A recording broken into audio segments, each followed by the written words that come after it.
Today we are going to continue with more problems on stoichiometry. So we'll solve more problems on stoichiometry. And I know you may be asking, why on stoichiometry for this long time? We have been solving problems on stoichiometry. I've been wondering why we have been doing that. Why not go over to another thing? Stoichiometry is one of the backbones of chemistry, especially when it comes to reactions and the calculations. We need to do it very well so that we will sail through in calculations. All right, let's start with the first question. The first question is dealing with volume of oxygen, or rather the volume of a gas and the mass of the compound that could be used to produce it. So let's go. There's one volume of oxygen at standard temperature and pressure is required, or rather will be required, to convert 60 grams of carbon completely into carbon dioxide. What volume of oxygen at standard temperature and pressure is required to convert 60 grams of carbon completely into carbon dioxide, given that the relative atomic mass of carbon is 12 and that of oxygen is 16.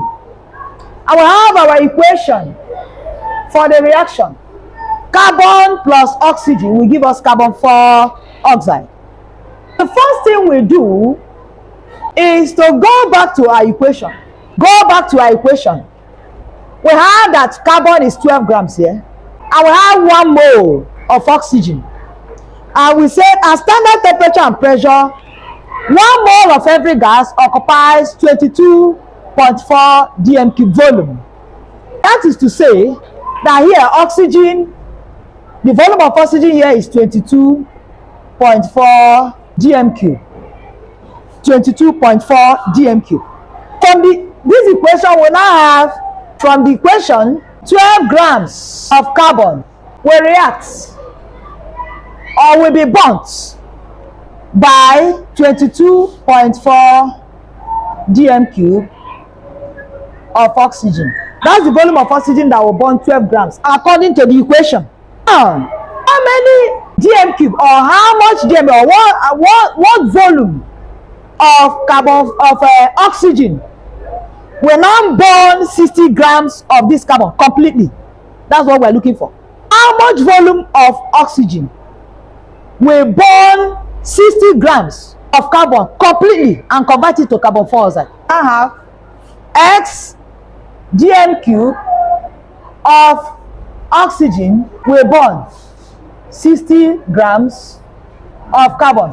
So our x is equivalent to 22.4 times 60 divided by 12, all divided by 12, and then we have 112.0 dm³ of oxygen.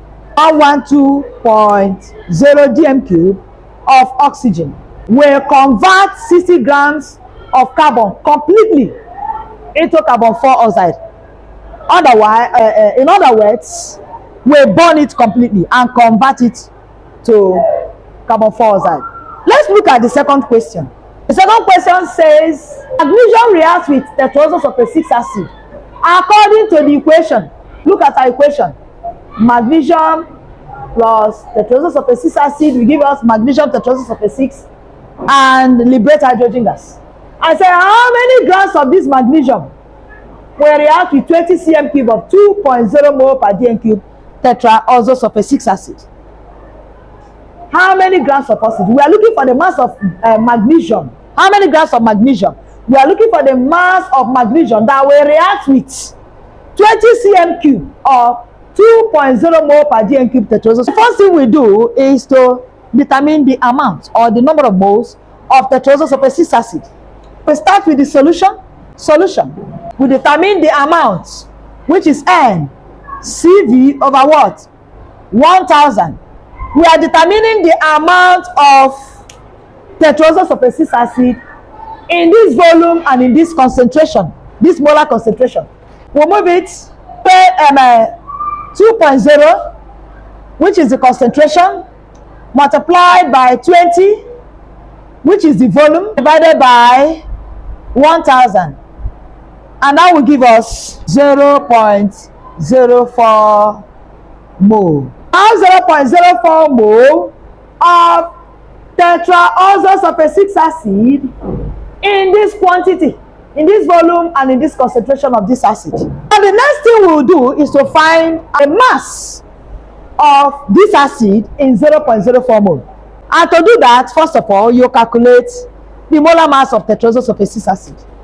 And I say molar mass H2SO4 is 1 times 1, that 1 times 2, that is hydrogen, plus 32 times 1, sulfur is 32, plus 16 times 4.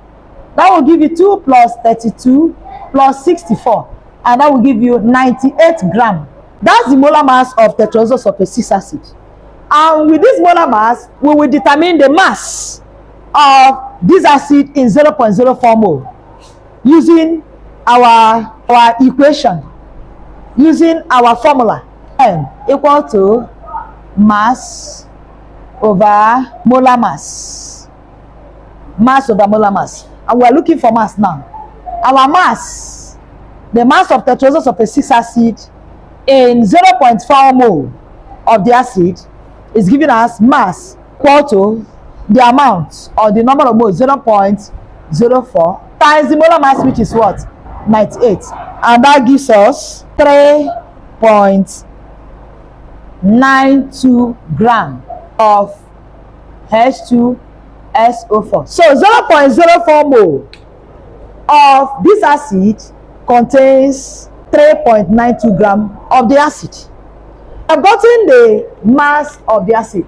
And we are going to look at, we'll go back to our equation so that we can now determine the mass of the magnesium that will react with this mass of the tetraoxosulfate acid. From the equation we have that magnesium, which is 24 grams, and this is 98 grams. From the equation we have that 24 grams of magnesium is reacting or reacted or will react with 98 grams of tetraoxosulfate acid. How much gram of magnesium? How much gram of magnesium will now react with 3.92 gram of the acid? And that means our X is equal to 24 times 3.92 all divided by 98. So it will give us 0.96 gram of magnesium. 0.96 gram of magnesium. So this means that 0.96 gram of magnesium will react with 20 cm cube of 2.0 mole per dm cube tetraoxosulfate acid. Thank you very much. I hope you understood what I just taught now.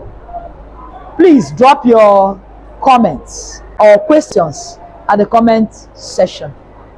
Thank you.